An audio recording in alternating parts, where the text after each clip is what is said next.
And we are live. Back for another weekly Friday web development live Q&A. All right. So I'm excited for this one. We're going to review some portfolio projects. Not just portfolio projects, but also portfolios. So I have a list of websites here. Damn.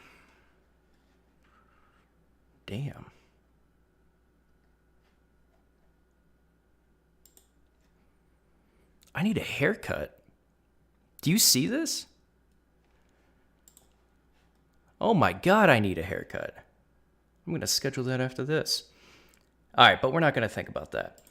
We are going to jump into our list of portfolio projects. So what I try to do, I try to prioritize portfolio projects for kind of like aspiring developers. I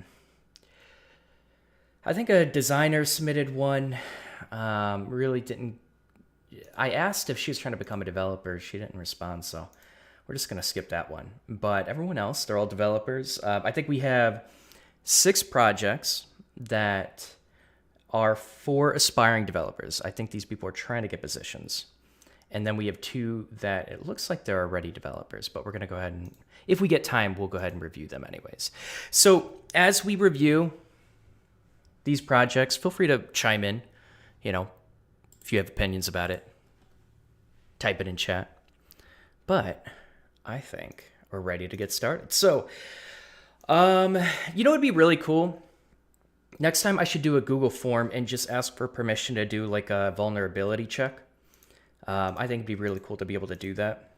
Because right now I just run it through like a malware scanner on my own side just to protect myself. But let's go ahead and run it through. Give me just a moment. Just checking everything. Looks good. And if you want me to do a review on your portfolio project, we could potentially do this again. We're going to go through these projects, see if it's helpful for people. And if it is, we could do it again. No problem. All right. So let me do this. I'm going to put it at full screen. I guess I didn't fully prepare for this. And I'm going to split this. Split all the windows so that I can see everything. All right, that looks good. Let's go back to Mac. All right, website looks pretty good. I think we're about ready to get started with that. All right, so this is a portfolio project. Let's dive into it. Do I have the right link? There's the right link. Here we go. All right, so Global Nonprofit Index. Account register. All right, so let's dive into the review. So I actually have no idea what this is. Just looks like nonprofits that you can potentially invest in or donate to. Learn more. Okay. Website. So it's just kind of like an informational website. Contact. So you have no real call to action. It's basically just a directory, which I guess that's what an index would be. Hey, Bob Good. How you doing? Wait, was this yours? I forgot to put names next to the websites.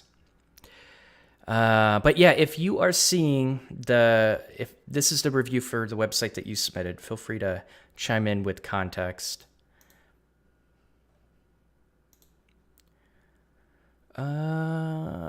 Okay, so can't subscribe.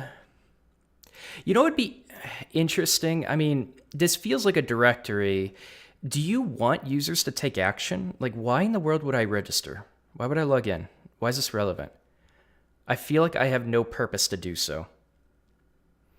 You haven't given me one. Even like learn more. If there are actions that I could take, some pages on this site are auto-generated. For questions or comments, please email. I don't know. What am I doing here? What actions can I take? Hey, Ram. Welcome. Education. Okay, so you just have it by categories. Humanities. All right. It just feels like it's different nonprofits. It feels like you're just delivering some information. So you're probably just practicing like building a gallery, right? So we'll test if this is responsive. This doesn't work. Why do you have this here? I think this is disabled. We'll bring this up too. But yeah, coming soon, just get rid of this.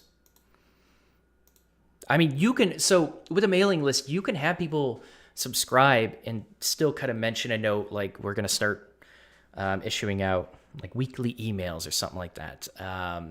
Just, be patient. There's no reason for this to be here if it doesn't work. It's extra information. It's a waste of space. Wyatt Marshall. About the index. Background. Okay, you don't have it up here? The website was created to bring awareness and visibility to smaller nonprofits around the world. Ongoing project. The intent to help people look to donate to find smaller nonprofit organizations. So really cool purpose. I love it. This almost feels relevant. This almost feels super relevant. You just toss it into here. Why? I wonder if you could build a landing page with your purpose or just have it as a more prominent link. Does a search work? What if I just type in human? Okay, so let's go to community. Can I type in a specific, probably like a specific nonprofit, right? So Forgotten. Okay, I don't think this works. Does this do anything? Oh, wait, what am I doing? Get out of here. Okay, let's try it now. Forgotten. Nope, I don't think this works. No posts yet. You see this hiking up a bit. There are things you could do to prevent that. So you might consider having some sort of placeholder. This is relevant. Like this takes up more content than this, and I'm trying to access content here. Like a placeholder to push this content down would be a small plus, but some placeholder to say like, just thinking about the actions you want to take on your app. Do you want to submit your nonprofit, or do you want to submit a nonprofit to be able to be listed? That would be really useful. I would love that. I think a lot of people would like that. Looks neat to me, Lois says. Chuck's style is a touch plain, I suppose. Seems functional, but not really unique. It's very plain. It feels like a website, first of all, that can have a purpose. I feel like this actually can have a purpose, and this can be visited. This can be crawled with search engines. And this is why I'm giving some of this feedback, because this isn't a portfolio. This is a portfolio project. These are things you should start thinking about if you want to think like a developer. Or a developer that's focused on kind of a user-centered approach. So yeah, placeholder. What else? I mean, it looks fairly. It's simple. It's clean. Contrast is okay. Forgotten Children. These are images. That's probably the entire logo, though. Information. Okay, Wikipedia, nonprofit organization. I feel like... Okay, this should never... Okay, if you're going to link to an external document, you want to set the target so it opens up a new tab. This should never take your user off the main website if it's not going to some internal link. You want your user to stay on the website. So if it's supplemental information that they can look in. So sometimes people open a new tab, they'll check out the website, and then they'll bookmark that supplemental tab, or they'll look at it afterwards or when they feel they are ready. and then they can always go back to it. Never trust a user to want to click the backlink. So many websites are so dysfunctional. When you click the backlink, you get errors, or you actually don't get taken, especially with a lot of aspiring and junior developers, you don't actually get taken back to the page that you think you're going to go to. And this usually happens with like when you're trying to access like a admin panel or like secure URLs, where then it'll pop up the login and they don't really map it so it goes back to the actual page that had the original link. But I don't. This feels like the background. You could populate this information or whatever you think is relevant here into the background page. This feels like it belongs up here. Like, what is this? I would honestly, like, maybe you could think of a better term, but I would honestly call this link, or the text should say, what is this? Can I still share my portfolio link for review? Maybe. Let's see how much time we have. Find a way to DM me that portfolio, because if we don't have time, I might be able to do this down the road as well. We can do other portfolio reviews. All right, so let's scroll down. Yeah, I mean, this, I almost want to see you make something of this. This sounds really cool. So if the search doesn't work, get rid of it. If this doesn't work, get rid of it. Cool. All right, let's check out. Let's just do hard refresh. Let's go and do all.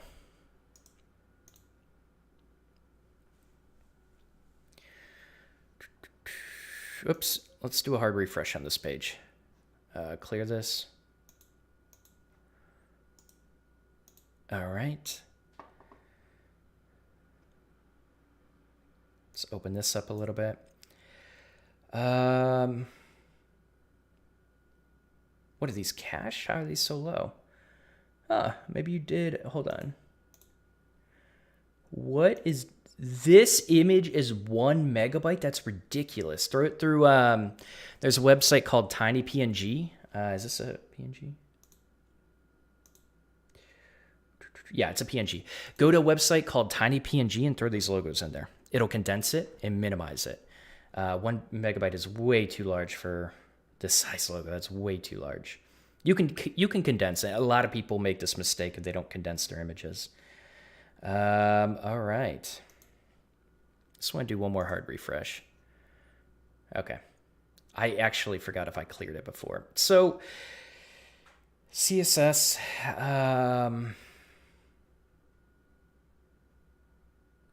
I don't know. It feels like a heavy Tailwind. Tailwind is 280 alone. What do you have in your app?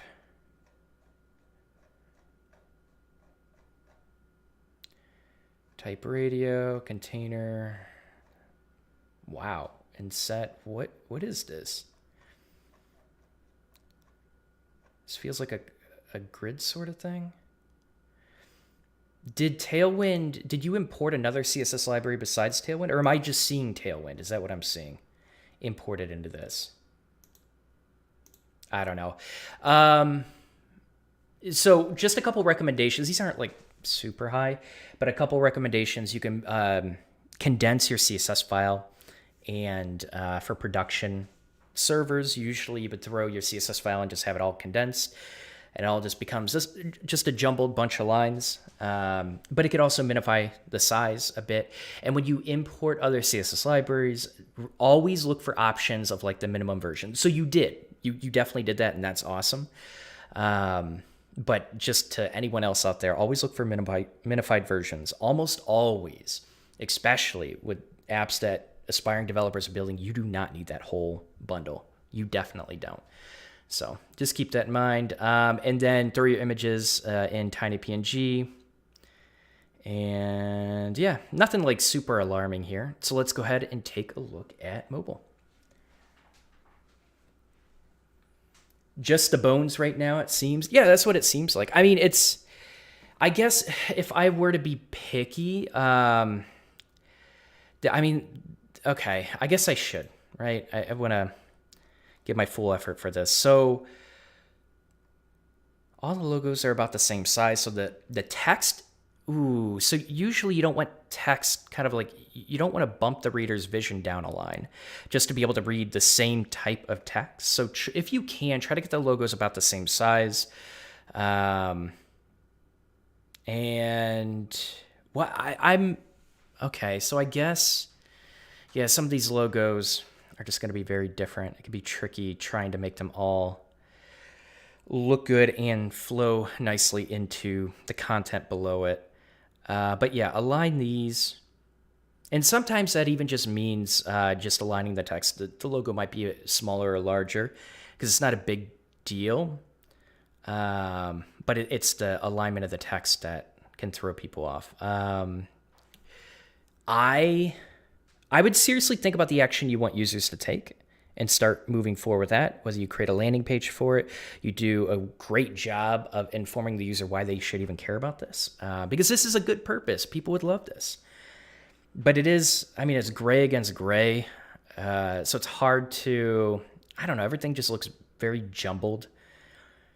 It's black on gray, like a black background on gray is not like a strong call to action.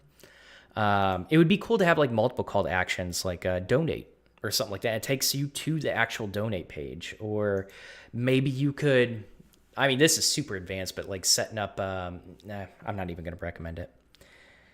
Yeah, I mean, the contrast is pretty poor. These gray cards, they're just slightly darker than the background. I would experiment with contrast. There are contrast color pickers that will kind of grade the background with your foreground text or other foreground, background-ish parts of your website. Scrap that last sentence. I don't think that makes any sense. But there are tools, free tools online to help you with color contrast. This black on this gray, it's readable. It's not great. And with this misalignment, it can definitely be a little bit irritating to users. Let's go ahead and go to mobile. Why do you need to condense images? Because not everyone's connection can handle them. It's a very common thing to condense your images, minify them in a production environment. A lot of your like content delivery networks, your CDNs, will auto condense them, minify them, and you could basically get these images that look almost just like the previous. It's just a slightly lower quality, and there's algorithms to figure out like how to condense an image and preserve how the user perceives it. And so with production environments, usually all these images are going to be condensed, and they just load quicker too. I mean, I have a really fast connection. I made sure of that because I stream, but you want to be careful about that. Some people are going to be viewing on mobile, and I bet you this person did not condense the images for the mobile. Yeah, a 1 megabyte image for this small of a logo on mobile is, it's too much. And it's an easy fix. It's a really easy fix. Okay, so navigation, login. I'm not even going to get into the login register because I don't know why I would even need it. But navigation, okay. So that's cool. You kind of built a hamburger menu. That can be a little bit tricky to build, especially for one of your first projects. Typically, so one thing people have to remember is, I feel like maybe this is a limitation of what you were able to do with the nav bar menu, but a very common pattern is to have the logo on the left, have the hamburger menu on the right? And so maybe it wouldn't be in this blue bar. And then it could open, it can condense. A lot of time, like if you do that, typically it'll flow from left to right, or even right to left, more so left to right, because it'll consume that X, or it consumed the nav or the hamburger menu icon. And then when it opens that nav menu, that hamburger icon can turn into an X. So users know to close it. You close it and it condenses down. So this is pretty cool. You didn't try to stuff a bunch of links in mobile, which a lot of people do. So I love that you built the hamburger menu. These probably don't need this much padding. This is a lot of padding, and it just feels like it's really condensing the words. You might even consider for some of these, I would actually put some padding in this container as well. Need to scale for mobile for sure. I think so. The good thing is it does feel like it's responsive.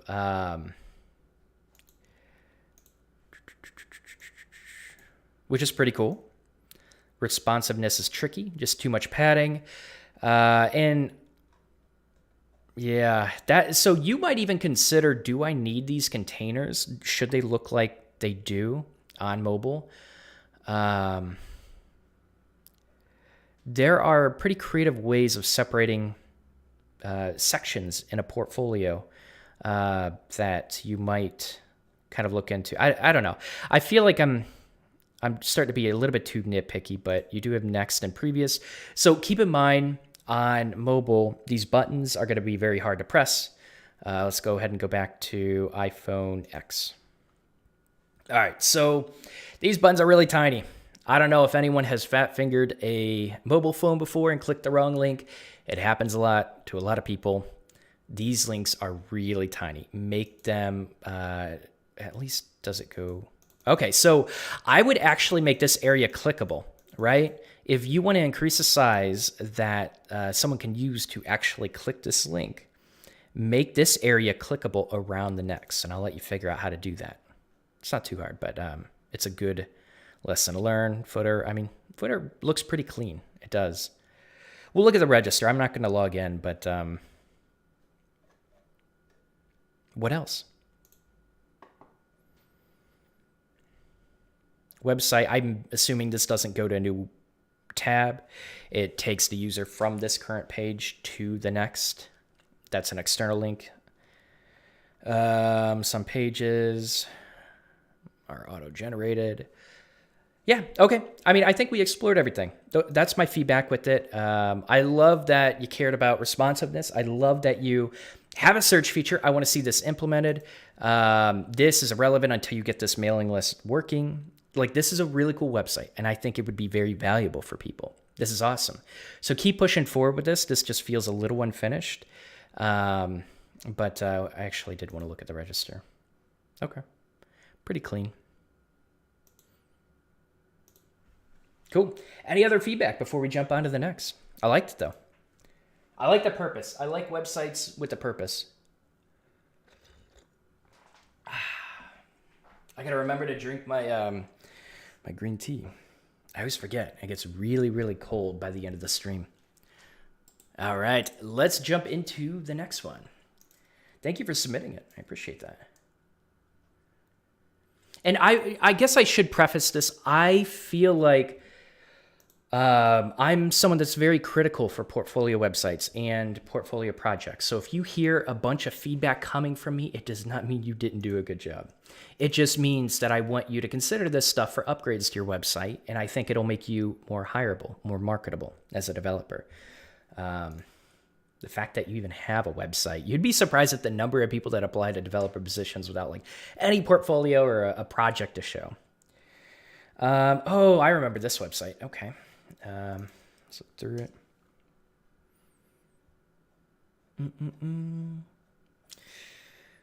All right. Okay. I'm actually, okay, yeah, we're good. Let's go ahead and put this website up. Okay, red flag right here. So I looked through this website. It didn't really seem like you had any sensitive data that you are taking in from users. So, I mean, technically, do you need a SSL? Like SSL, it can help validate the identity of the website. And I think even if like people don't care about that, but they care about their information being stolen that they're submitting to the website, even if there's no information, people still like there's it's so common to have an SSL certificate, and it's very easy to set up. With a lot of free websites, you'll have you'll usually have a shared SSL, and you can contact your host about this. You can use it, and you can like get that little lock on the top left on that website. It is important. You should get it, even if it's a front end page. Because the message is like, do you even understand what an SSL is for and how to even set it up? And do you protect any of your websites that need it? And being able to show that you have implemented it, and it's really easy to implement, goes a long way. So what I would do is recommend that you do look into that. All right, Thomas Sigwalt, Front-End Developer Showcase. Who am I? Yeah, I love the picture. Passionate developer, but more importantly, I'm passionate about technology. Practice makes perfect. Can I click on this? Why are you highlighting this? Don't make this gray. Make this pink, make this yellow, make this black. Like, just have these as the default backgrounds. This contrast is horrible. So yeah, and when you transition, when you have animations like this, they should signify that an action can happen when you click on it. Or even like when you mouse over it, I can't think of an action that I would think should happen on elements like this. I would just change these default background colors to these three. Unless you can click on it, you could do something with it. I liked my grandma's handwriting so much, I made it into a font. So if you created a font, that's kind of cool. That's actually pretty interesting, dope, and unique. Like, I like that. If you did, like, if this was just like a quote that you took from someone else, get rid of this whole thing. Man, that drop shadow is a lot. I would be curious what that would look like if you reduce this. Man, there's a lot of space. Okay. So there is no reason for this amount of space up top. I would bring this up more. So, whoops, what is it? Front-end developer showcase? What does that even mean? Like, what are they doing? The very next thing that you're doing is like, who am I? So why not just like put who am I for this? What is this link? What did I just, why? Why do I care about that? Get rid of that. I don't think that provides any value whatsoever. Okay, so GitHub. No! Open it up in a new tab. Don't take your users directly to that website. If it's an external link, open it up in a new tab. Again, a lot more white space that's not needed. Drum kit. I wonder what resolutions you tested this website with. View code. Again, I'm assuming that's going to go directly to GitHub. So you have a view code, which is awesome. Can I use it? Oh, it does look like I can use it. I don't have sound. I don't think I'm recording. Oh, it's a little setup, but I'm not going to set it up. So that's kind of cool. I would even though you can click on this, I would also include a live link button. Not everyone's going to know that they can click on this to go to the website. Why is this here? So it would be really cool if you showcase like a project you're working on and talked a little bit about it. Like, this pending button is irrelevant. Get rid of that. You don't need that for this. But if you kind of like did a little sneak peek of what you're working on, so the portfolio or the hiring manager or whoever is looking at your portfolio can kind of see what you're interested in, see how you're growing as a developer, like what's the next more complex project that you're working on. That would be pretty cool. Otherwise, get rid of this. Man, a lot of space here. Email. You could probably make this a mail to link. Social. Okay. Pretty simple. So this feels very bare bones. You're just getting started. I love it. You're practicing. Oh wait, we forgot our network tab. I did forget about that. All right, let's do a hard refresh with desktop. Animation's pretty cool. See, I'm usually in the camp of highlight your projects first, but I don't think you have a lot of projects to show just yet. So this is kind of unique, and you creating your font is unique. It's the only reason I haven't like given hard feedback of you got to put this on the bottom. You just got to get rid of this white space. All right, so let's go to size. Cool. jQuery. Yeah, nothing large. Even your overlay, all of your images are really small. Your photo, background, your photo, Tom. Okay.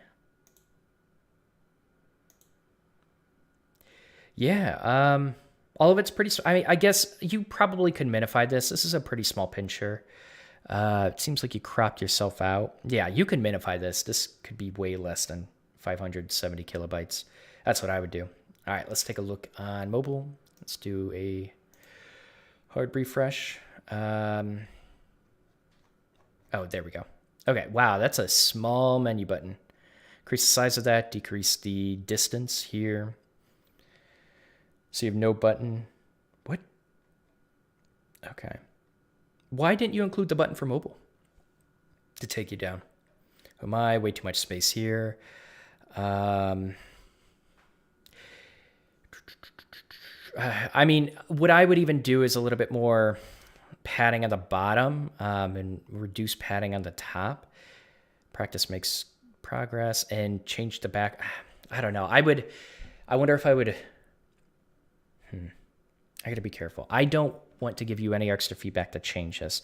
I think like the main feedback that I have to give you right now is just focus on consistent padding, reduce the amount of white space that you have, and look at examples of like circle images on top of backgrounds and square images on top of backgrounds and how people make that work and make it look good. Because sometimes they just look awkward and cropped into the website and they don't really flow well. I already gave you liked my grandma's handwriting so much I made it into a font. It's kind of condensed. You could probably bring it out just a little bit more to the left. Too much white space. Portfolio projects. Again, view code. Love that button. Include the live link, even if they can click on this. Pending. Yeah, we already talked about all that. Okay. So it looks like you worked on responsiveness, which is pretty cool. These links do work. All right. That's all the feedback. So it feels like you're kind of just getting started out. That's really cool that you got this up. You made it responsive. You created a font. You are smarter than I am. I have never created a font. And I feel like it'd be very, very difficult. I'm terrible with design, though. And then, yeah. Other than that, keep putting out projects. I'm excited to see maybe like next time when you build more projects, we could even do a review on one of your projects. But yeah, cool. That's the end of that one. All right. I like these. I like diving into all these and just seeing where people are at with their journey, you know? A lot of scrolling for not a lot of content. That's what it feels like, Chuck. I agree with you. I definitely agree with you. All right, what is the next one? And if you guys have any questions or you want me to review your portfolio, let me know. If we can get to extra portfolios at the end, we have like, how many do we have? 1, 2, 3, 4, 5, 6 that I absolutely want to do.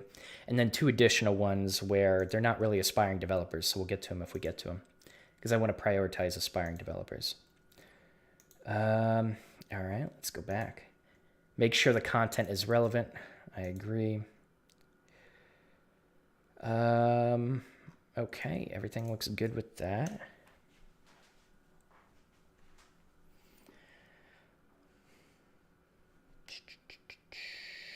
Full stack. Do you... Oh, click the download. Okay, never mind. Contact. I just go through websites real quick to get an overall view of it. Okay. All right. So it looks like we have a portfolio website. Let's dive into it. Hey, Chris. All right. So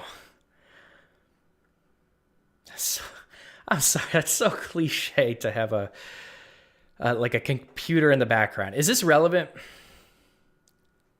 Okay, I love that you kind of grayed it out. I I do love that. So you thought about contrast, right? You thought that this is going to be too vibrant. People aren't going to be able to read the text. At least that's what I'm hoping you thought. This doesn't need to be green. About me. So it looks like green is your call to action. Green is a very popular color for call to action. This button's kind of small, but it works. Let me see if, let's go ahead and click on your GitHub. Boom. Okay, it opens in a new tab. I love it. All right, let's click About Me. Welcome to my portfolio page. Full stack developer who loves coding, cats, and coffee. I love building and I love building and creating new projects. I'm committed to learning new technologies and improving. I don't know. This just feels like filler. I'm currently seeking a front end or full stack developer. Focus on one. Front end or full. So a lot of people, and I really encourage you to think about this with your resume. Like if you want a front end position, your resume should speak to front end. If you want a full stack position, your resume should speak to full stack.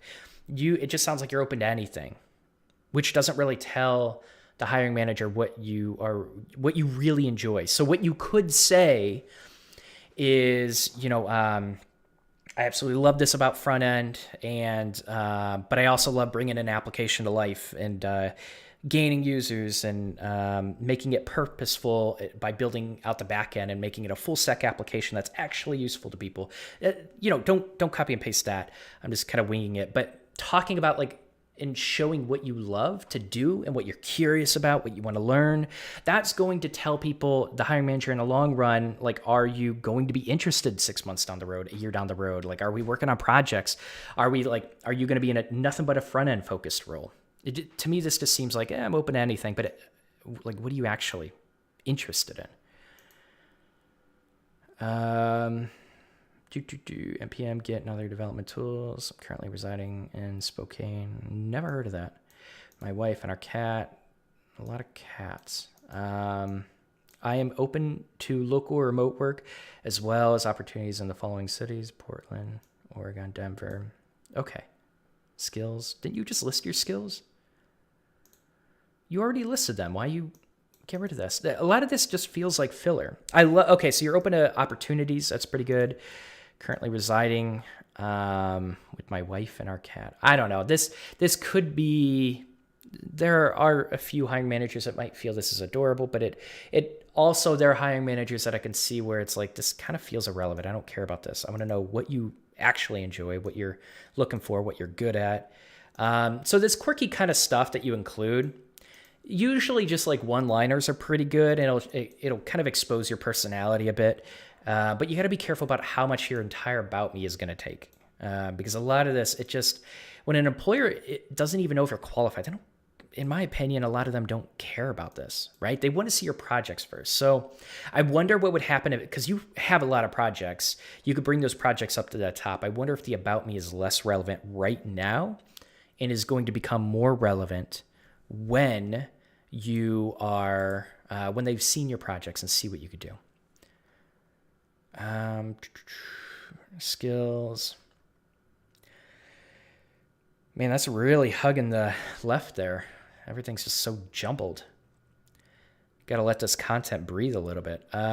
Jump in. Okay, so this goes to... Okay, so it's just images. How do I see the code? How do I look at your project? How do I look at the live project and the code? Hey, hologram. Welcome back. They're all just images. Wait, what? Oh, what? No, don't do that. That's confusing. So you open it and you can scroll through all of the images for these. So what I would do, so you created a modal, you created oh my God, it's been so long. What do you call it? The shadow in the background of the modal, where you click on it, it closes the modal. There's a word for it, and I cannot remember it. But anyways, so what you can do is open up a modal, and it has an image, and it has the live link to the actual project, so someone can interact with it, and it also has the link to your GitHub source control, so they can look at the code. You want those two things. You should be able to interact with it. Well, three things, but Okay, let's start with this. The first thing I would say it's optional but great to have is a screenshot. It's a video or a screenshot of what that project kind of encompasses, what it is, what they're what a user can expect to dive into before they even dive into it. Then your live link, then your GitHub profile. None of these exist here, right? Oh, you have it here. Please tell me it opens up in a new app. Yeah, it does. Okay. So you have that down. So, I mean, you could even contact keeper. I feel like there's a better way to deliver this information than having the user assume that this link is going to go to the live project. But you should have a live link and a GitHub source control for all of these, and it doesn't look like you have that. Resume, we're not going to download that because people usually forget to take their personal information out. But, think about it. Like, is this website searchable? I would check the traffic that you have coming onto this website. Does your resume need a whole section like this? Click view or download resume. Because chances are they're finding your portfolio based on, well, they could find it from your LinkedIn. So a resume link can be helpful, not necessary. Okay, so that is a mail to link. LinkedIn. Okay, so I love that you narrowed down the choices that you love to be contacted through. A LinkedIn, which is great, and your mail. That's awesome. I don't think I have any other comments. This portfolio section, it just feels so condensed and like, what the hell am I looking at? There's so many colors. With my initial look, it took me a second to figure out like which projects are which, like where those projects are separated. So padding can be a huge friend. You can think about like cards. We just reviewed a website that showed cards, but padding is your best friend, and splitting these up into separate cards that can have their own links, their live link, their source control can be really good. Contrast is really poor in this gray. Green on top of this. I don't know why you chose gray. I would almost what if you got rid of this resume section and had like the background, this dark gray? Dark gray looks beautiful when you want to highlight vibrant colors. This green, is this green the same color as this? It probably is. It just looks so bland and unreadable on this gray.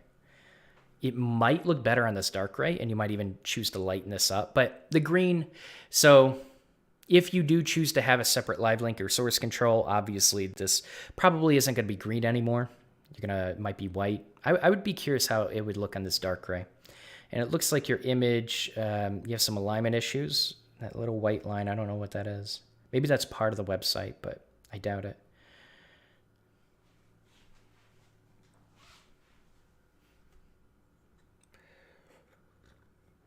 I know this is a dumb question, but what's the difference between a Webflow site versus one of these? I don't even know what a Webflow site is. Design, build, launch, responsive websites. Oh, Squarespace, kind of like a website builder.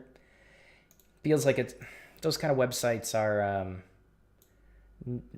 more for entrepreneurs and non-technical people, in my opinion, or people that just don't want to spend the time to code or show that they have spent significant time coding and learning and growing as a software engineer. It feels like a Squarespace thing, where it just makes it easy. You don't have to really know a lot of code or any to be able to put something like this together. Okay, let's check out network and then mobile. What do you guys think of this website? And this is, man, this contrast is really bad. Why do you make these black links? Contrast on top of this computer. About me. I would focus on contrast. Let's see. Hey, Alexander, how are you? Glad I can catch you live. I'm glad you could join us live. Welcome. We're just doing some portfolio reviews and portfolio projects. So let's go ahead and do a hard refresh. I really want to do a Google form with this next time, and I do want to do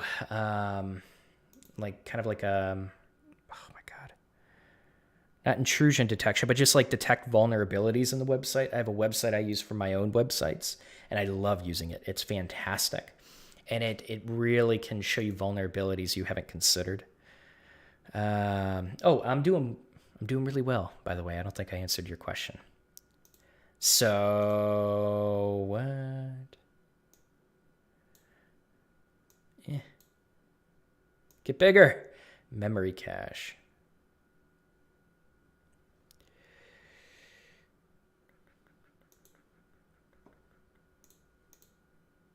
Okay. Let's go ahead and look at this picture. I figured this is way too big. It doesn't need to be this big. Throw it in. So the beautiful thing, when you want like a giant background image and you start your users on that page or on that section of the website, this image doesn't have to be high quality. This image can be a little bit blurry. In fact, those are good techniques to be able to improve the contrast of both your foreground text and your call to action. So like this, very easily, I would be surprised if this was like over 750 kilobytes once you condense it, blur it a little bit, and you can kind of dull the colors. So that's my recommendation, because this image is irrelevant. It doesn't do anything. I think you just put it there to look pretty, so it's not just white space. Whether that's better or not is, that can be argued, but you can definitely condense this image. Cool fonts. Framework.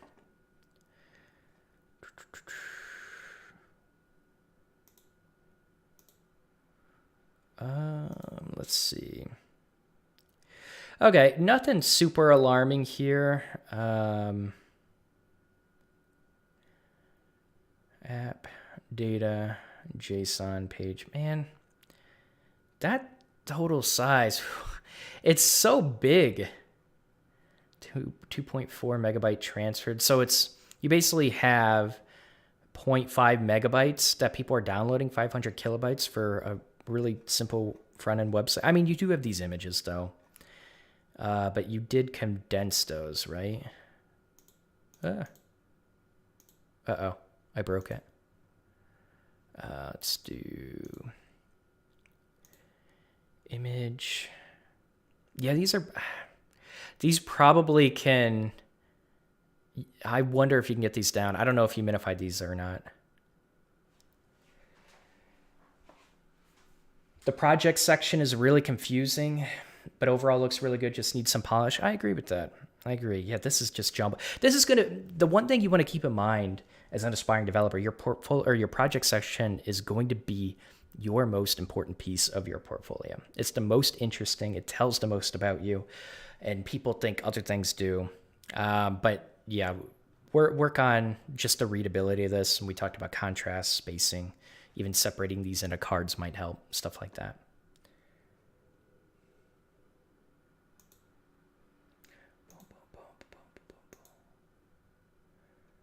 Thanks, I just started learning to code 2 weeks ago, so I'm new. Hey, awesome. What got you into coding?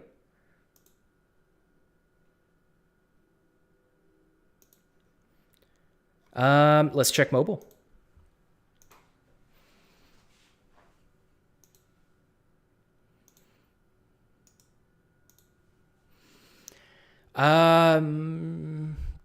Welcome, hamburger menu. Love hamburger menus. Absolutely love them. We talked about, skills, and then why don't you have like a portfolio link? Why do you choose to stop it there? Not saying you need one, I'm just curious. Let's get in touch.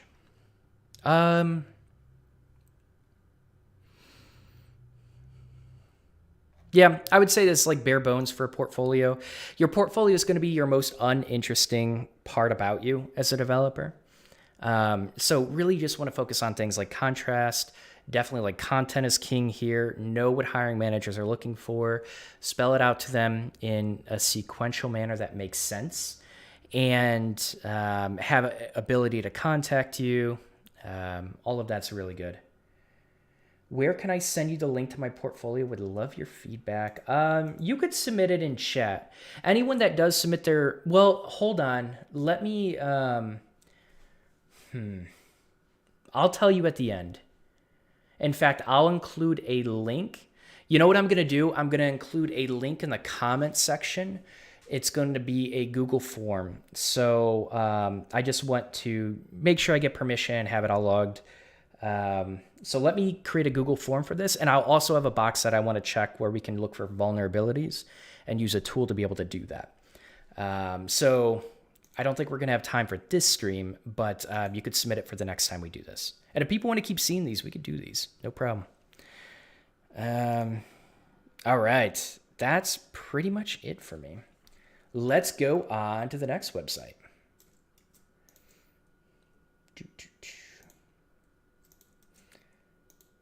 All right, scan. And I want to, I know everyone, like all these are aspiring developer portfolios. Like all my feedback, it doesn't mean you did a bad job. Like I love all of these. All the feedback is just meant for improvements, upcoming changes that you can do.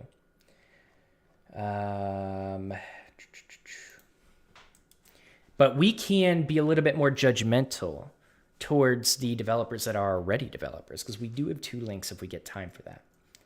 And that could be fun. All right, next website.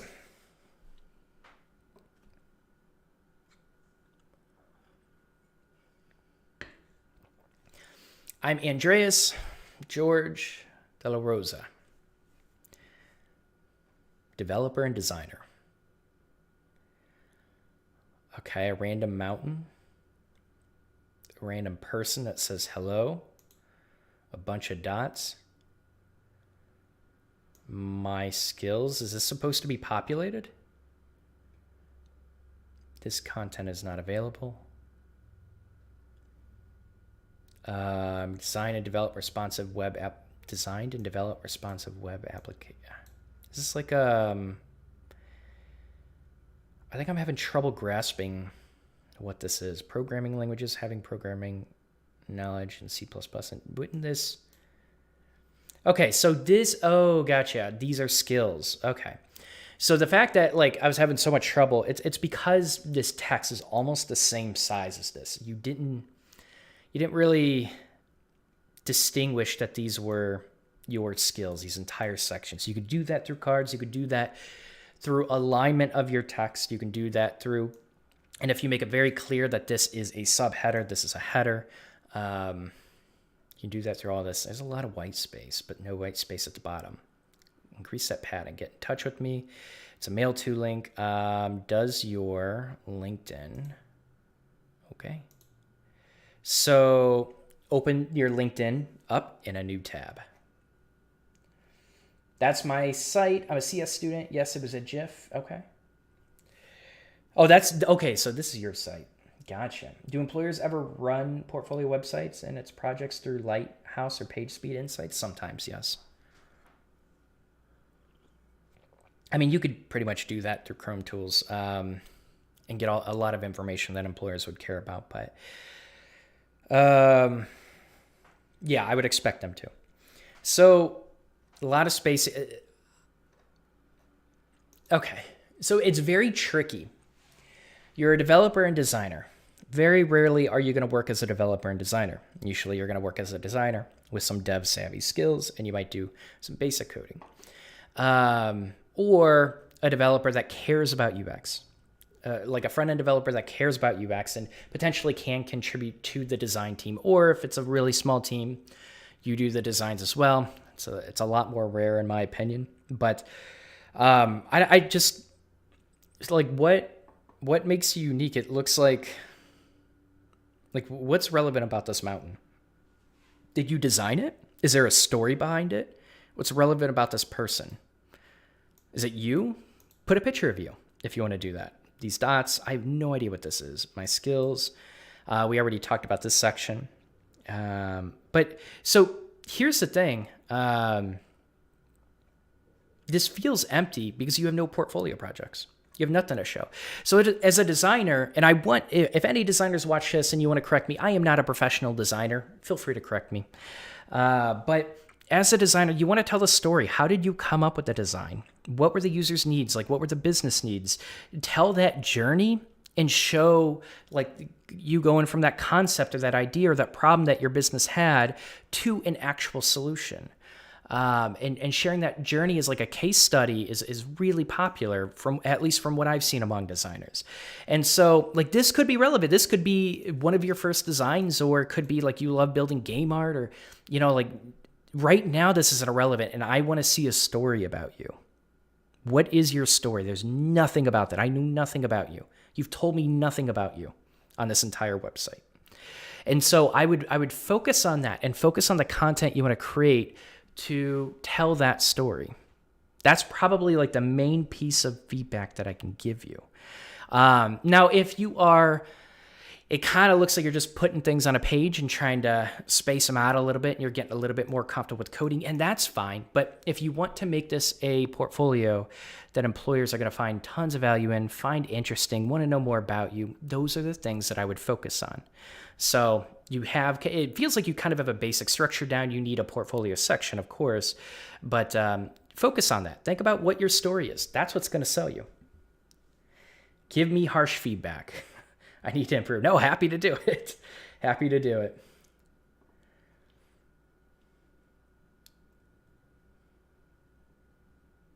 All right. So let's take a look at the network tab.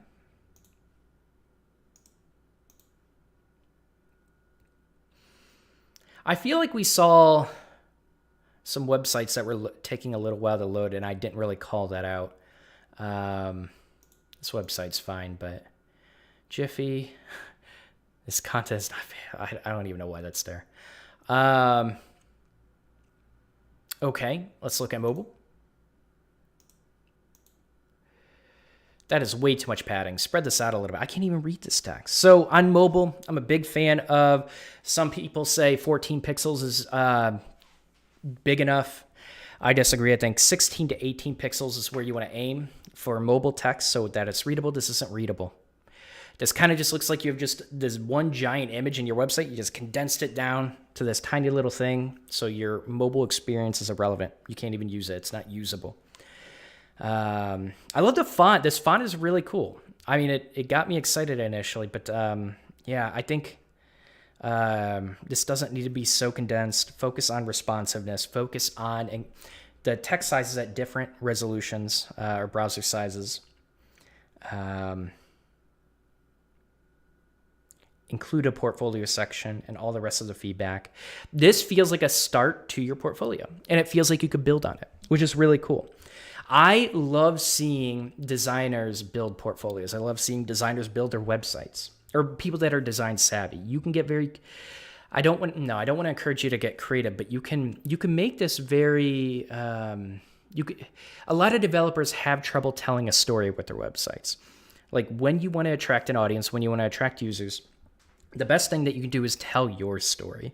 And what does that look like? And how your what you've learned from your story can positively impact and provide value for your users that are visiting your website. So you lack all of that. And when you start thinking about that content that you want to create that does tell your story, I think this website can really turn into something that will make you competitive. So that's my feedback. Thanks for submitting it. I appreciate it. Like I said, I love when designers do build their websites, like design/developers build their websites, because you can get pretty. What am I trying to say? I can't multitask. You can get. They can look really good and be very, very usable. I think designers also, as you get better with the designer, you learn more about what's actually effective. And you understand your users a lot more, and the websites designers usually produce will show that. All right, let's go ahead and load this portfolio. Enter a valid URL. It is a valid URL. What the heck? What do you mean enter a valid URL?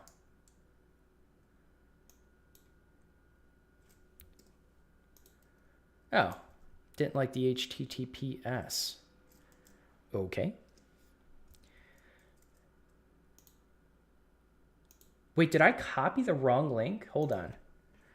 Or maybe this person took, I hope this person didn't take the website down when they saw me doing these reviews. They're like, uh-oh, he's going to be too critical. Let's see. You are welcome for the feedback, Bob. I appreciate you submitting it. I'm excited for you. Like I said, I like the combination of design and developers. Where is it? I think I just copied the wrong link. Yep, there it is.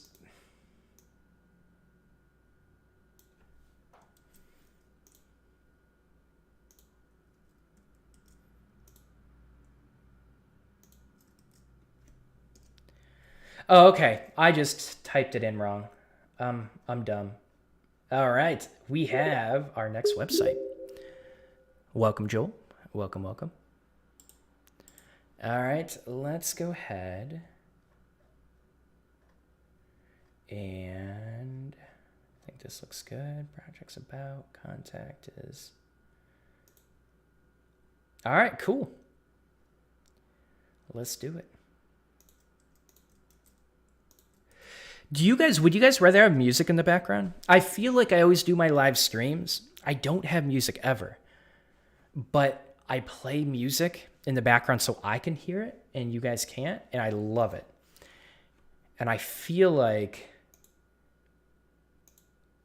music in the background is a good thing, but everyone tells me they don't like the music. So maybe it's my taste in music people don't like, but they would actually like music that was what they perceived to be good.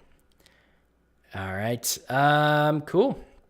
So Natasha Johnson, man, pretty cool. Hello? Why? Don't do that.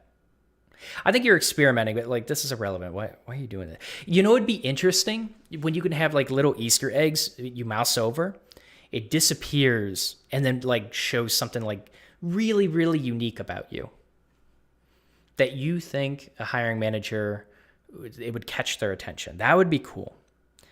But right now this is irrelevant. So do you have, okay, so you open up your stuff in new tabs. I cannot click the X. Projects. So you recognize that projects are important. Man, I'm not a huge fan. So when you have a blur effect, typically that will deter the person from clicking the link.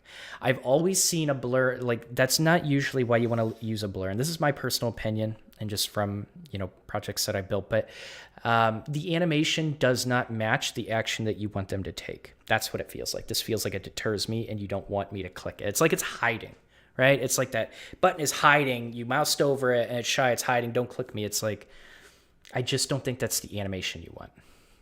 Is this even centered? Is this, okay. Cool. You have your social media. Other than that, like, I'm a huge fan of like dark themes, so I already love this. Okay, so you did something. That's not, I don't know. I feel like that's kind of cool, but I wonder, I don't know how I feel about this scroll bar. Anyways, let's go projects. You're down for music, Sean? Soft, chill music wouldn't be bad. You know what? Okay, we could put some music on. That's fine. We have some more websites to review, so we have some time. Oh my God, it's already 2:30. Hold on. Stream Beats Lo-Fi. Let's do it.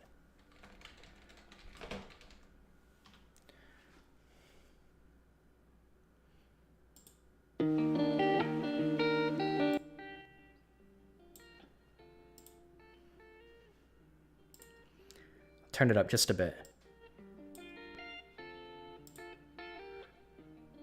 Okay, let me know if it's too loud. I think it's like just soft enough where like the loud notes are, I think it'll be perfect, but you guys let me know. All right, so talk to do. Single page. What is the font size of this?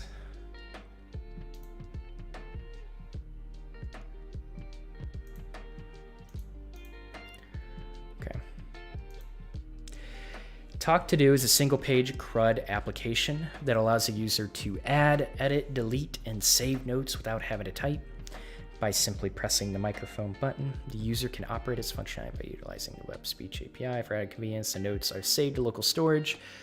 I love that. You're kind of pairing your features with technologies. Since the web speech API is still in its experimental phase, there's limited browser mobile compatibility. You have the... Oh, you mentioned... Isn't Waka Time a time tracker? 28 hours. So this is kind of cool because it shows how much effort you probably put into this website. So why is Talk to Do higher on the list? Is it more important? Do you want them to see that first? Live video you have a video no, put that video here. I'm serious. Yeah, video demo. It's a YouTube link. I would even consider, ooh, man, I would put that video here and put the thumbnail. Like this is the YouTube thumbnail and put the video here. They could just play it. That'd be pretty cool. Lighthouse, Talk to Do Lighthouse. C code. Remind me what Lighthouse is. Perfect. I listened to Lo-Fi while coding. Lo-Fi is so good to listen to while coding. The video was too large? What do you mean it was too large? You could I'm not saying like upload the video to your website. I'm saying through an embed, link to your YouTube video, right? And so all they have to, like, you could shrink that down. You can make that any size, that frame. Yeah, you can make that frame any size that you want and shrink it down. I'm curious why you're saying it's like too large. And C code, GitHub, live site. Remind me what Lighthouse is. Automated tool for improving the quality of web pages. Oh, it's is it just like an optimization report? Yes, yeah, that's right. I think it was even mentioned earlier too. Open source.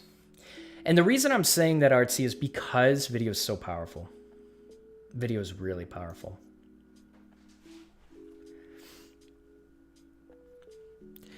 Yeah, Sean, it looks pretty clean.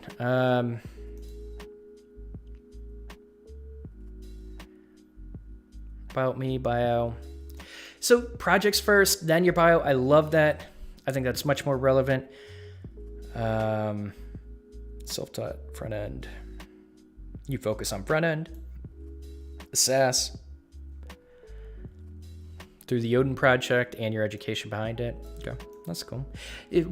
This could be a benefit if like someone that did complete the Odin project did get a job. I don't know how prevalent that is or the chances of that happening are. Hey, me too.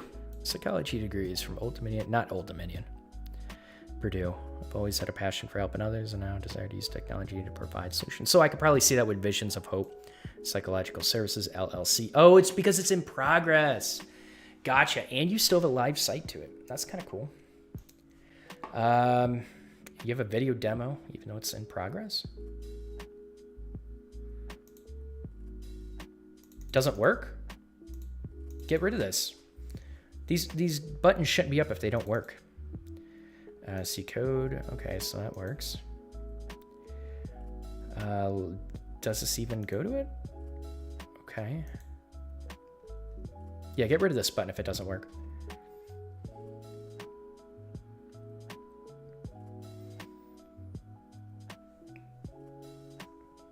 Contact me. Cool. Contact form. I mean, it's a pretty simple, clean website. Right now, your focus, well, I keep forgetting. We're going to look at the network tab, then we're going to look at mobile. The Lighthouse score from DevTools. The link is disabled. I mentioned it in the description. Who cares if you mention it in the description? Like that, so you can't expect your users to read that description at all. Do I really have to read this entire paragraph just to like try to look at the video demo? No, get rid of that button. You want to really minimize the effort that your users have to take to explore more of what you can do, what you can provide, the value you can provide, your story, who you are, the about you. You want to minimize that effort. The fact that they even have to read anything to figure out that this is disabled, it just feels, just get rid of it. All right, let's go ahead and we will do a hard refresh.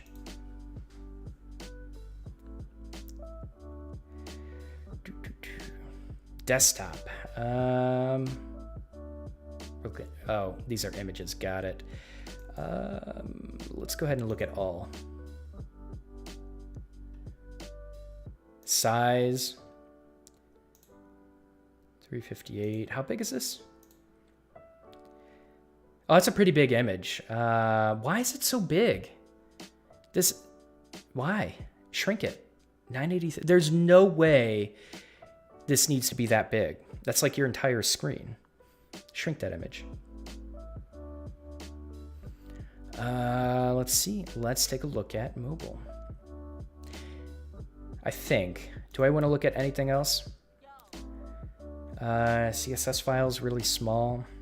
Fonts are always so heavy, but you only have the 400. Okay. Yeah, all these files are pretty small, so I'm not worried about them. All right, let's do a hard refresh. What is a space? That's weird. Okay, hamburger menu. Projects. Get rid of this space. There's no need for this. Figure out how you... Oh, so you actually have your social media links coming after this. Do they belong here? Should people care about your social media links on mobile without knowing who you are? The beauty of like doing it on desktop is they're out of the way, but you're almost like you're putting it in the flow. So it's a weird animation. What is that? I wonder if I would speed that animation up. So you have this,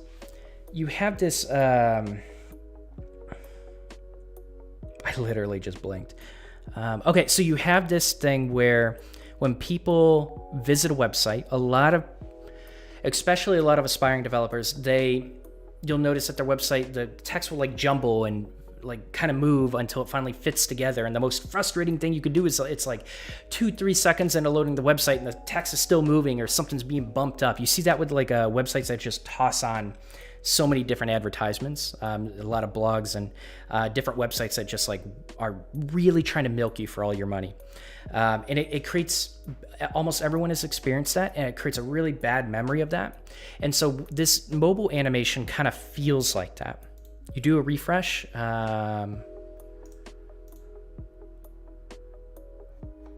did I get it to do it before?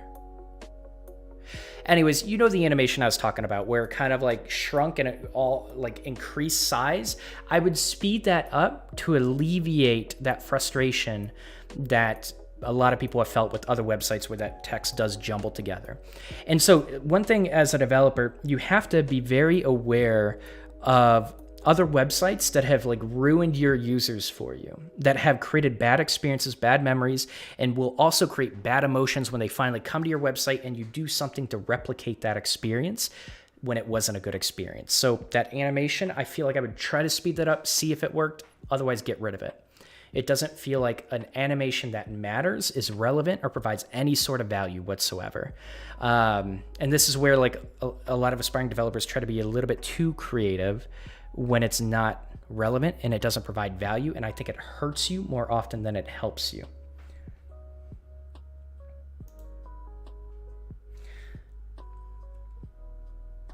All right. So I have no advice for you. No advice, because I don't know you. I know nothing about you, Aman. You got to keep code. You got to keep pushing forward. Coding is tough. It's really, really tough. And you got to find ways to like get that momentum, push through a lot of the lulls, and figure out like really what you love about coding, what you're curious about it. It's all about just pushing forward and finding that. Projects, live site, you at least separate it. Wonder if this is too much space. Maybe not. Walk a time, video demo. I already mentioned about the button. Bio, I don't know. This bio feels large. I did want to mention this about the bio. Enjoys responsive interactive websites. So responsive and interactive websites usually have a purpose behind what they're doing. So I can see that through the animations that you're doing, but you can a more relevant animation is like when they, I don't know, like you can do it through buttons. You could do it through things that people are used to animations for. You just got to be careful about how many animations you do. And that's like a really important lesson to learn when you love interaction. You love trying to be creative with your animations. You have to be very careful and have restraint. Always been passionate about helping others. I don't know.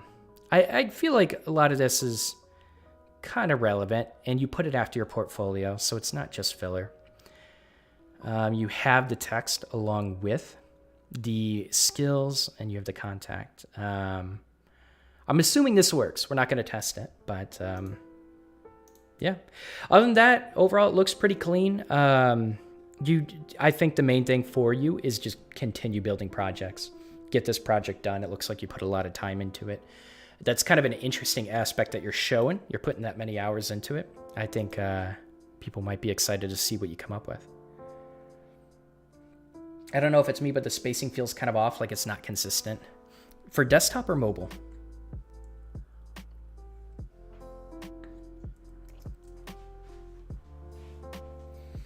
The buttons, well, I hate circular buttons. I really do. I don't think they look good most of the time. It feels, this is like really, this isn't professional advice. This is like very anecdotal. A lot of people, when they use circular buttons, it feels very amateurish. It feels like they don't really understand the container that they're in. They don't really understand the content that surrounds it, below it, above it. Because it also feels like you did there's very short padding here, but more padding here. I'm assuming you did like top and bottom padding or something like that. And so you only have half the padding here and double the padding here. You need to space this out a little bit more. So push this down. You could even, this time, I guess we can get more picky now that you said that. You can actually group this. This feels like it's better grouped with this, right? Here's a technology stack. Here's how long I worked on it. You basically spent this amount of time with this technology stack. Awesome. Like that feels like a relevant grouping that employers are going to care about. So maybe this goes underneath. Maybe it doesn't, but maybe it's just like right on top here. I wonder how that would look. But it's thinking about like, I feel like you've done a pretty good job at separating your content and bringing space, but yeah, these buttons, I think made me think twice about it. You're welcome, Artsy. I'm glad this was helpful. Yeah, the spacing is definitely worse on mobile. I feel like, man, this is a lot of space. I mostly like it on desktop. I think it's pretty appropriate.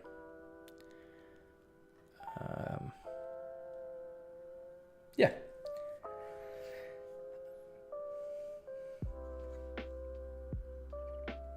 I had to learn HTML, CSS, vanilla JavaScript, and now learning React because my friend suggested me, and my goal is to be a MERN dev. I'll give you one tip. Aman, go through Eloquent JavaScript. It's a free online book. Go through the first 6 chapters. Do the challenges in the back of the chapters. No help. Do it on your own. If you can't do those challenges, you're not ready for React. It doesn't mean you can't learn React, but it means you're not getting a solid grasp of JavaScript fundamentals. So I'm worried, and a lot of friends do this, I'm worried if your friend has pushed you into it too quickly and you're just learning technologies to tick off the boxes. So what I would do, again, go to Eloquent JavaScript, those 6 chapters, do the challenges. That's going to tell you a lot more about where your progress is with JavaScript versus just jumping into React, because I don't want you to do that too quickly. I think you're going to have a hard time with it and not be hireable. All right, that's it. Hey, thanks for submitting this one, Artsy. I love dark themes. I really do.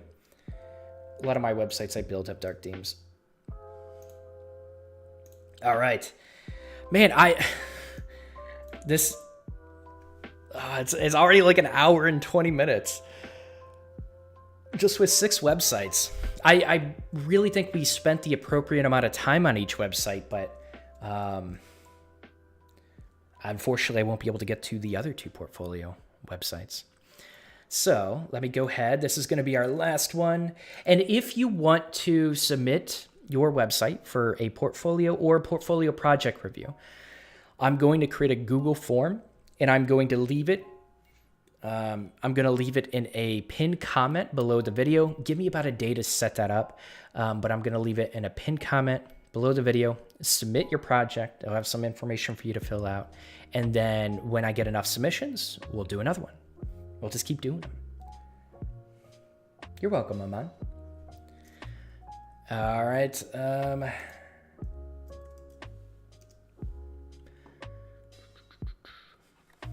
Okay, so this one is a project, not a portfolio. Okay, I already have some comments.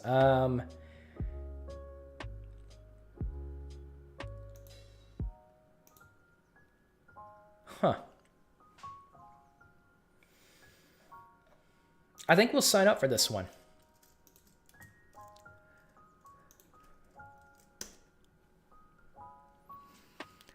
Let's rank. Man, that's a slow load time. Hello?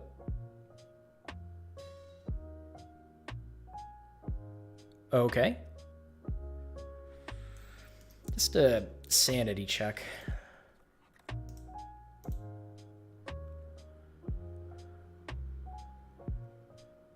Huh. Hiccup on my side, maybe? It's possible. It's very possible. All right, so featured lists. Let's rank. I love this. First time here, read our guide, learn how Let's Rank works. Powered by TV Maze. TV Maze, okay. So that's the API you're hitting.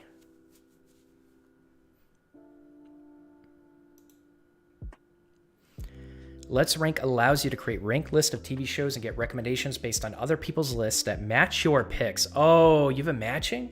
That's kind of cool. That could be fun to build.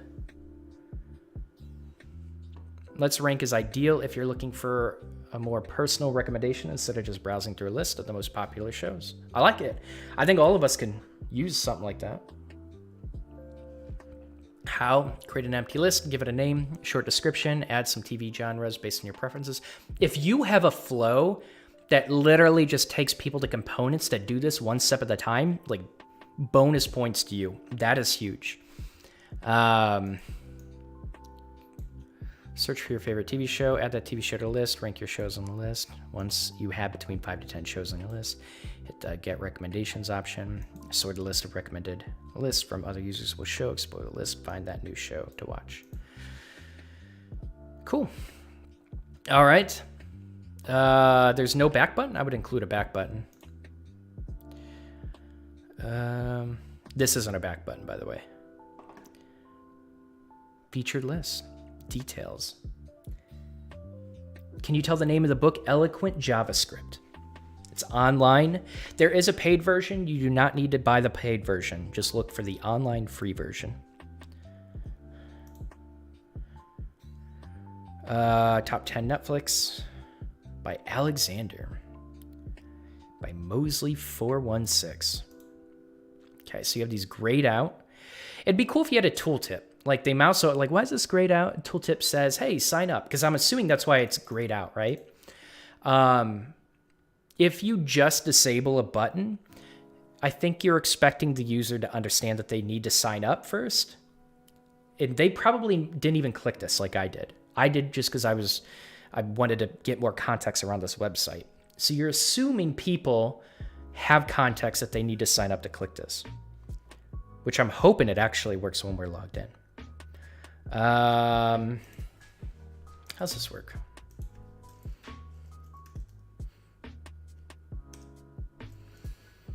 Bump that down. House. Okay. I loved House. It was such a good series. Such a good series. Okay, so you can go to their profiles. Oh, you see all of their lists. Okay, that's relevant, right? If you're like, oh, details, I like the list, make this clickable. Because this is probably the point where they're like, wow, Alexander, he creates awesome lists. Like, I'm going to go ahead and click his name, and I want to look at more lists. Oh, you do have a back button. So not really traditional. Usually with like breadcrumbs, you're gonna have that more on the left side. I don't think this is a good spot to put the back button, but at least you do have one. It's really tiny. Yeah, but that's fine if you want to have this clickable into the profile, but I would definitely make it clickable when you look at a specific list. Trending shows, I like it. Cool. Before we log in, let's look at some stuff.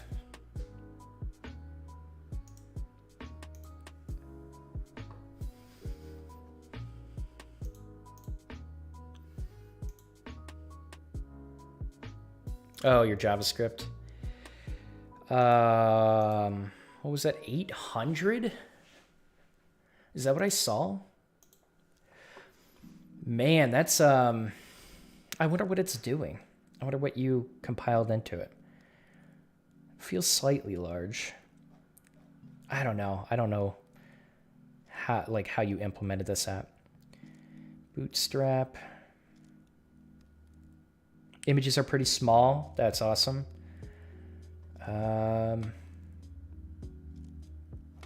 Okay, let's look at mobile.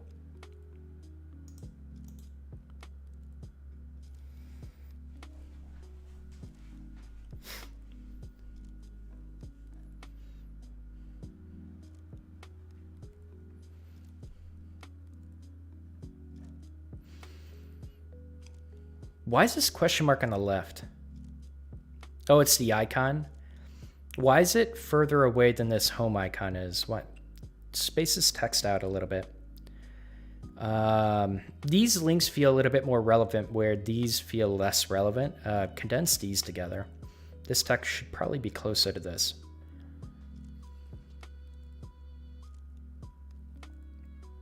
Yeah, let's log in. Oh, look at this. This guy knows. This person, whoever submitted this person knows exactly what's going on. Hiring manager is probably looking at this. I'm assuming Peters is your name, but maybe it's not. I don't know. But either way, we are going to go ahead and log in. So, Peters, don't steal my password. All right, we're logged in. Let's experiment a bit. Create list.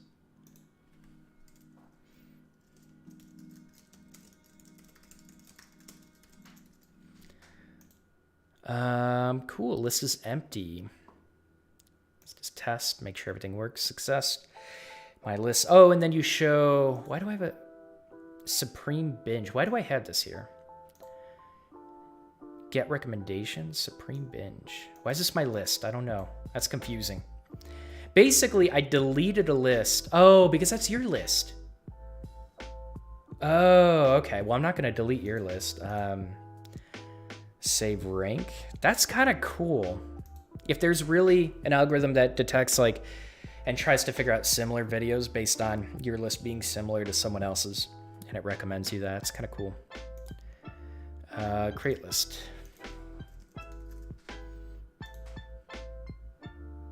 What do I do?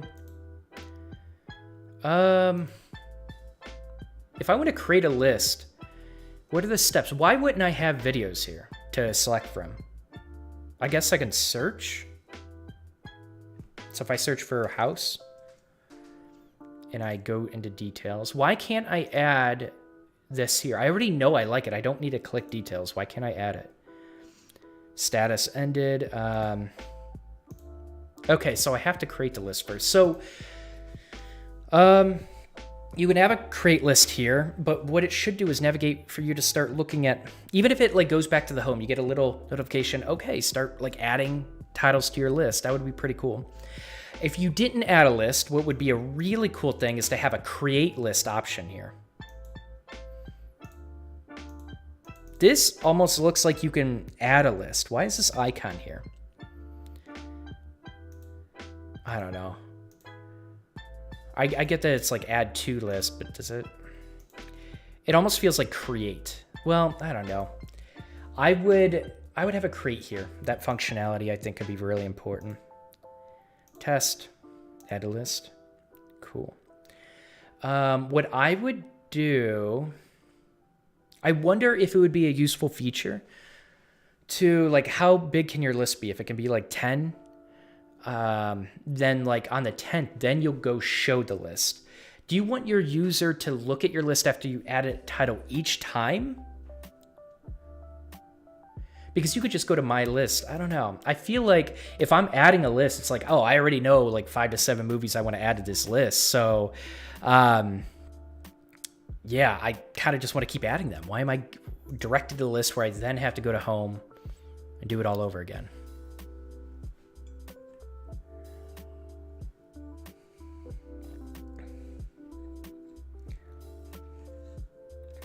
Hey, Jeremy, UX advice from Down the Developer. I like it.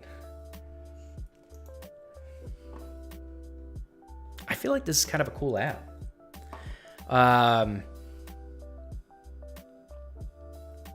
What else? What else can we do? Don't I get recommendations for lists? I guess I'm going to go to home. I'm going to go to let's rank, add that TV show, rank the shows on your list. Once you have between 5 to 10 shows, get recommendations option. Sorted list of recommended list from other users will show. Cool. Let's do it. I want to add. Can I add? I guess it makes sense if I'm already in a list. I can't. It'd be cool. So let's go to like top 10 comedy, right? Well, okay. So you can't add titles from your previous list. Maybe you should be able to. Maybe not. Maybe it'd be too confusing. Probably not. So saved a list. The whole. Wait. Top 10. Save. Oh, save list. The entire list. Okay, so I go to list, top 10 comedy, and then home. And then I'm going to go details. We're going to add more. Brooklyn Nine-Nine. I've never seen this. What's a movie that we should add to our list? Add to list. So I have 2. Got to go all the way back to home to then navigate trending shows. Seinfeld, so old. I haven't seen a Seinfeld episode in a long time. Oh, God. Office? Hell yeah. Test. All right. What else did I watch? How I Met Your Mother's pretty good. I didn't watch a whole lot of episodes, but it was good. I did like it. You know what? Hold on. Wait, why did that happen? Why did that pop up? Hold on. Home. Supreme. Why is this popping up? This feels weird. Why not just have like a several list here? And if I want to... I don't know. I don't know why that feels weird. So I want to remove... Not Supreme. I'm in the wrong list. Yeah, so my list actually that I created is here, but it isn't here. Why? That feels broken. It's going to home, and it's going directly to a specific... The first list, I wouldn't do that. So if I go to test... Oh, no, that's actually maybe the user. And this is a list. That feels broken. With lists, I would have... That shouldn't pop up, and I would just have a gallery of lists. And I want to... Okay, so when I click it, it would be nice for this to pop up again, but it doesn't.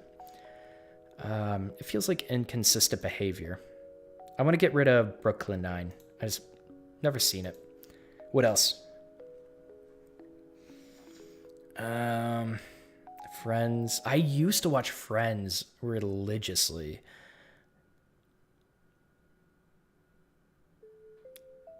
$18 years ago? Right? It's that old.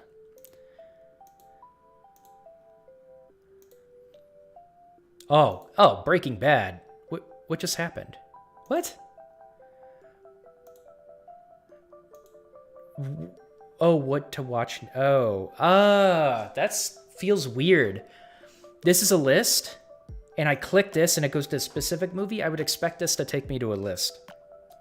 That feels wrong. So I have... Wait, top 10 comedy. what was I doing before to, okay. So this should probably have the same link as details. Breaking Bad. Is this relevant? I would expect this to still filter out everything. Why isn't this cleared out by now? I don't think it's relevant. I really don't. But yeah, like having some sort of status indicator of what the current active filter in is really helpful. Details, I gotta go to details and then do add to list. Okay. So I can go to test and I'm gonna click get recommendations.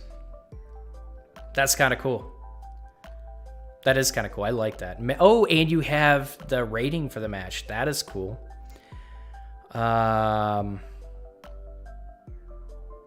Okay. Save to list. So now you have the save to list here. Wait, what is this? Am I oh, that's save list. You're you're recommending more lists. I guess I expected to see a recommendation of movies. I think you were clear about that. I wonder if that says anything. Peaky Blinders was good, Sean. Cool project. What'd they build it with? I am not sure. Probably dive into the source code. Just go to the website. But I am not sure.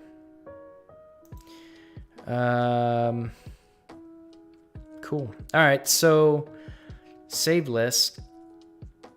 Man, that's so what? Now I have to go all the way back to list to... Okay, now it worked. Why'd that work now? I feel like this is broken. Okay, so I'm going to go back to home and then go to open this again. Go to test. So I have to go to test and I have to click get recommendations again to all of a sudden save another list. Now there should be some sort of like success indicator. You could do it through a little pop-up here. You could do it through even like success. This button turns green, and what if it disappears? You don't need it anymore. It doesn't need to disappear either. I'm just like, keep me on this page. I want to save multiple lists, right? I went through all that work to build my list. Now, this feels misaligned. I feel like you have some alignment issues that are inconsistent here. He had to use API to build that project. Nice, I like it. He did. He did have to use an API. This is the cool things you could do with an API. A lot of front-end focused people are like, man, I just can't build anything cool that employers are going to care about. Yeah, you can. Like, this is what you do without building an entire backend and spending all that time. You could build really cool stuff by using and integrating other people's data that's public. Okay. It feels clunky. It does. I love the idea of it. We're going to go ahead and delete our list. Is there anything I think I should test? Man, this contrast is really poor here. Delete. Okay. I'm just not going to touch. I feel like I don't want to delete the wrong list. Oh, that was the X for the notification? That's a weird behavior. Was that X? Did that have the same placement? Here, superlative binge. Top 10 comedy. I know we added that. Let's... Wait, how do I remove lists again? It'd be cool if I had to delete there if you're really gonna pop it up. Otherwise, that menu, it's just like a selection menu. Just not needed. Okay, so delete list.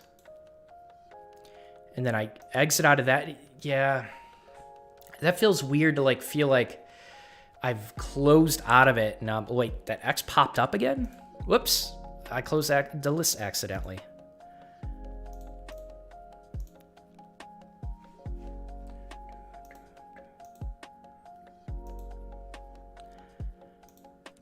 I don't think we have anything else. I'll keep that extra list we added because I think this is by date. I just don't want to delete the wrong one. I'm worried about that. All right. Cool. I think that's it for me. Pretty cool app. It feels a little bit clunky, some inconsistent placement, poor contrast in the bottom. I love the idea. This is really cool. I wonder if it's worth it to even get like recommendations of movies to add to your current list, which will then like influence the algorithm if you get recommendation. But like you're really targeted on getting a whole list of videos, which you might be thinking, if I get a whole list of videos, like giving the user a wider selection is going to provide that user more value. So you probably thought of that. And if that's the case, ignore my specific recommendation of adding a video to the list. That would be perfect. So you could even like rank the videos that I think you did that. I didn't double check, but if you are ranking the videos in that suggested list where there's a higher chance that that user is going to like that video on the top, lower chance on the bottom, that's good. That's effective. Hey man, can I get a link? Can I link my portfolio for review here?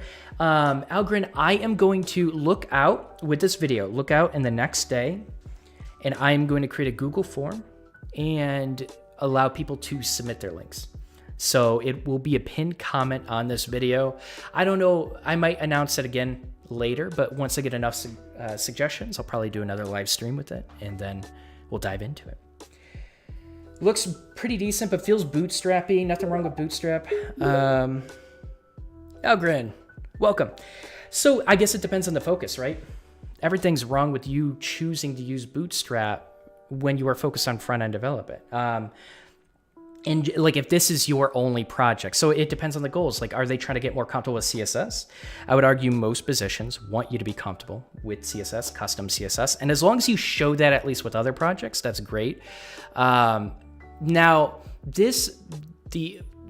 so like if the aspiring developer has not done a good job at showing what they can do and illustrating their skills with custom CSS, vanilla CSS, the Bootstrap can hurt them. If they are just trying to build an effective website to make it usable and make it effective, they want to gain a user base behind it, there's absolutely nothing wrong with using Bootstrap for this. But from the background data that I gathered, this person is trying to get a developer job. If it's front-end focused, Bootstrap, I think it would go a long way for them to custom create the CSS. So I actually take that back. I don't disagree with you, Jeremy, but I think there's a consideration to be made there. And I really want to state this because I've seen a lot of aspiring developers do this. They lean on Bootstrap too much, especially they're like, I want to apply for a front-end position. All their websites are using Bootstrap or Tailwind, or they aren't really comfortable with CSS. And I see a lot of developers, for some reason, focusing more on that. I don't know if courses are recommending that. I don't know if it's courses that are recommending it, they're programmed. There are coding boot camps that literally they'll highlight like full stack developer and then teach you Bootstrap, and you barely write any custom CSS, which makes no sense to me. I think that hurts developers. So I'd be careful about that. But Bootstrap is really powerful when you want to get an app off the ground. In fact, if you are trying to get a user base, I would highly encourage you to let a CSS library deal with that for you. And then as it grows, as you build more features, you might look into customizing CSS components and eventually replacing it. But that's more of like a entrepreneurship mindset, more of like a building an app that's actually going to be useful to people. That's fair. If you are trying to demonstrate CSS skills, you want to make sure you use CSS in the project. And I guess, yeah, that's exactly what I'm saying, Jeremy. I want to highlight one more thing. I think effective projects in a developer that's thinking about the solution, they're identifying the problem, they're thinking about the solution, they're actually trying to solve. I think a developer that's focused on building usable and effective applications that have a user-centered approach, those are really powerful applications that I think a lot of people find really interesting. They create interesting conversations in the interviews. And I think people even shy away from this. And maybe people disagree with me, but even your portfolios, there's actually nothing wrong with you creating your portfolio with WordPress, with Squarespace. Your portfolio is like your least interesting part of your website.